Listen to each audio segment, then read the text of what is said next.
Hey, this is Jason Kochis. I am back with another video. This time I'm going to be inking Kyoko from Maison Ikkoku. That is a manga and anime by Rumiko Takahashi. And I'm using this pen marker. I got it from some sort of like manga artist pack. It was some sort of like, I think it was Inktober, but it was like a manga-inspired Inktober sort of grab bag sort of pack. It came with a bunch of pens, and this is the one I'm using right here, this maroon-colored one.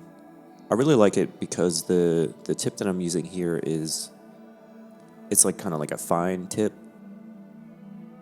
and then the other side of the pen is like a more of like a thicker marker, kind of like a Sharpie. So you're able to fill in bigger areas with that. Always start with the eyes whenever I'm doing any drawing. Usually when I'm drawing like a figure, I always end up starting with the eyes for some reason. I don't know if that's just something they taught us back in college or just picked it up from multiple artists over the years, but that's where I'm starting here today. This is mostly in real time. I accelerated the video a little bit, but mostly real time. So it didn't take very long to actually draw this. I'd say 25 minutes to a half hour at most. Rotating the paper around to get my hand in the most comfortable position for me to make the lines that I want to make with the pen. In this particular drawing, I think that this is more of a more modern, more recent drawing by Rumiko Takahashi. This is her, I guess it's more of her modern, more current style. At least within the past 5 to 10 years, I would say this image was created. Found it online, doing a Google search, and just converted it to blue lines and printed it out on regular paper. Some of the line quality can be a little bit rough, a little bit jagged for me at times. But I think it sort of does the job for what I'm trying to do here, sort of get more practice with using this pen. When I created my original manga-inspired comic book, Koji and Maru, I was using a paintbrush and India ink to ink all of my pages. So I'm a lot quicker with like a marker or micron pen, sort of like this. So I just wanted to try out a little bit, just do a little bit more practice, maybe get a little bit quicker in creating more pages to my story. So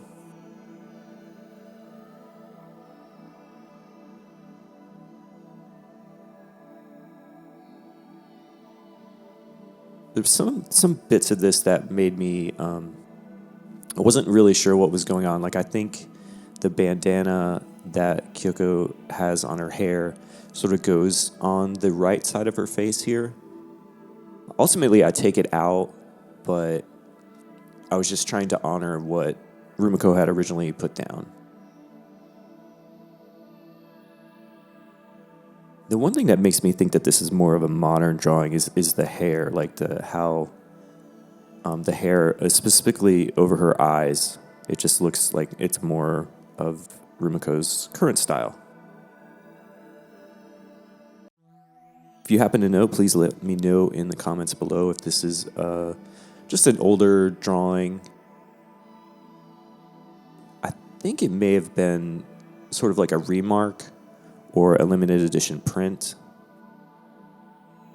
But again, I'm not exactly sure where this original image comes from. And again, rotating the paper, I found that I like to make lines or marks sort of going away from me rather than pulling the pen towards me. So you'll see I'm going to rotate the paper or make the marks just, sort of going away from me. I feel like I have more control. If I can, obviously do them coming towards me, it's just they end up looking a little more jagged than I want them to.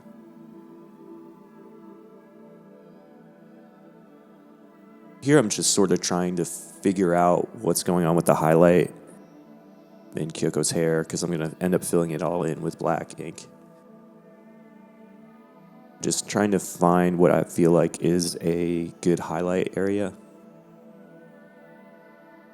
And right here I'm like, maybe this should just be cut off.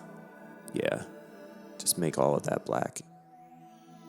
Just adding little bits here that I feel like Rumiko would have had be highlights.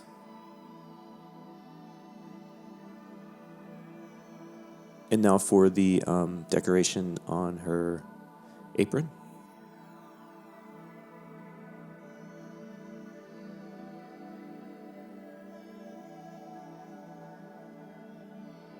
I have the first tankobon of this series. It's actually like a absolute masters sort of version of it. So it's got like, I don't know, 20-something chapters in the one graphic novel.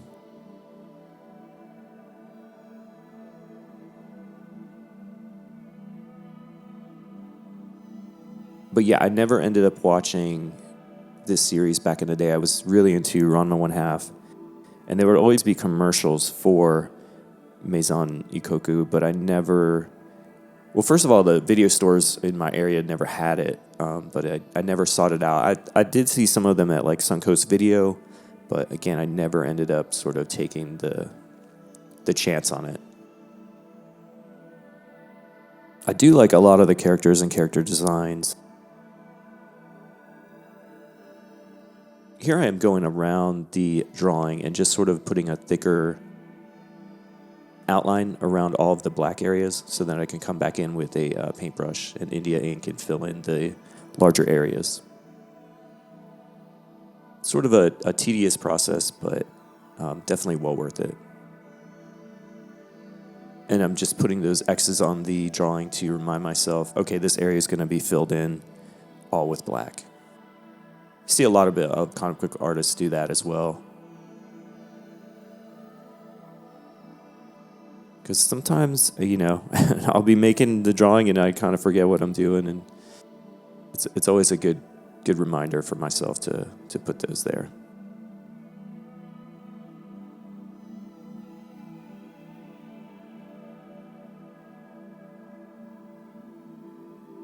If I do make a mistake, I can always come back later on and use some white ink to correct where I may have goofed up.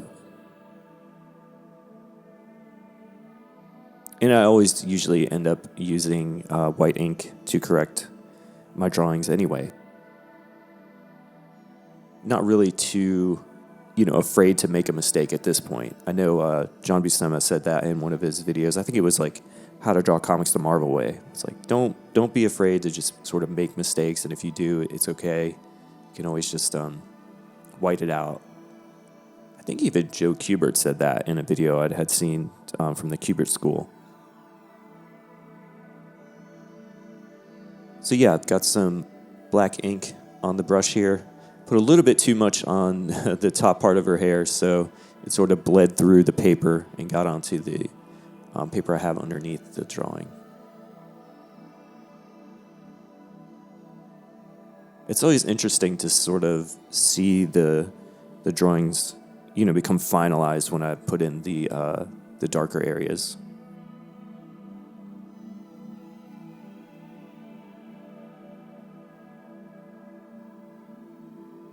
If this is your first time watching videos, please consider liking and subscribing to my channel.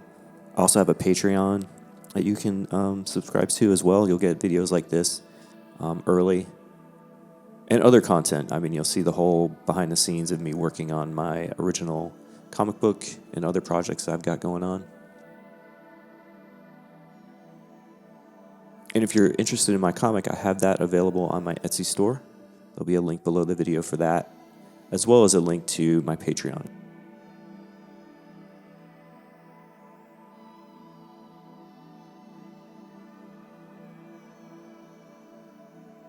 Just going around filling in the dark areas here.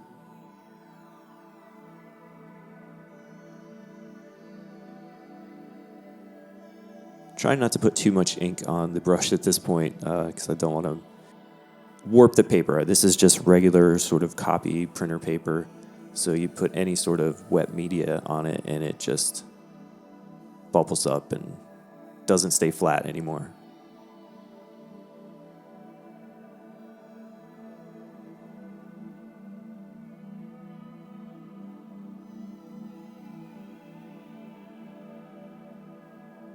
You may notice that Kyoko has sort of stripes on her shirt, and I considered inking those in, but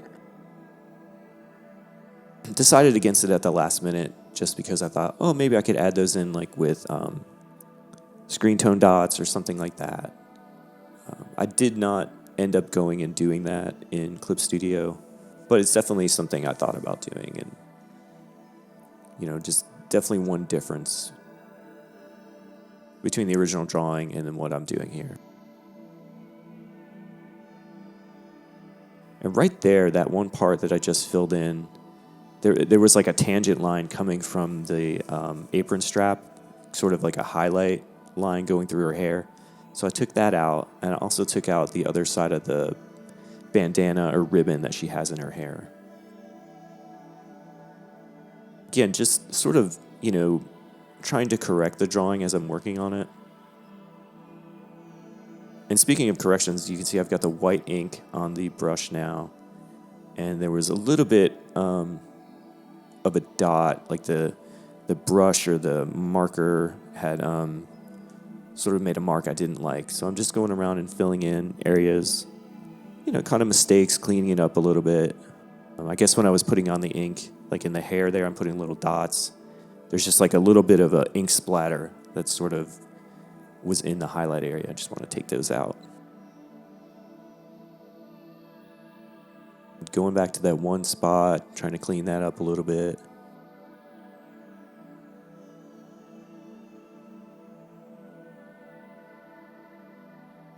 In the eyes, I like to make the eyes as clean as possible. That's probably why I start, the drawing, inking the eyes first, is to try to get the cleanest. My hand is definitely, fresh and steady at that point. And here I'm just going back in with the pen and sort of making a little bit of corrections. Like, I think the hair could come out a little further at this point, be a little more rounded.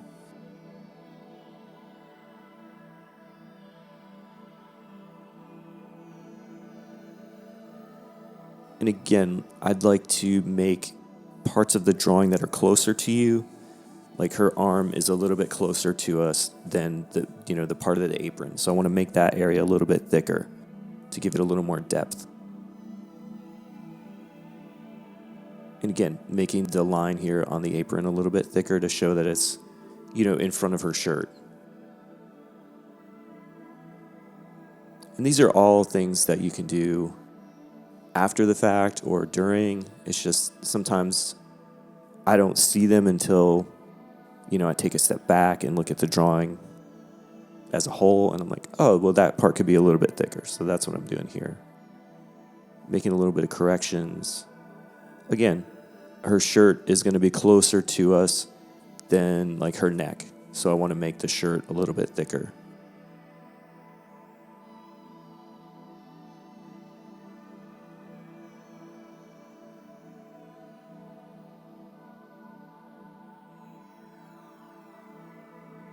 Oh, just making another correction here.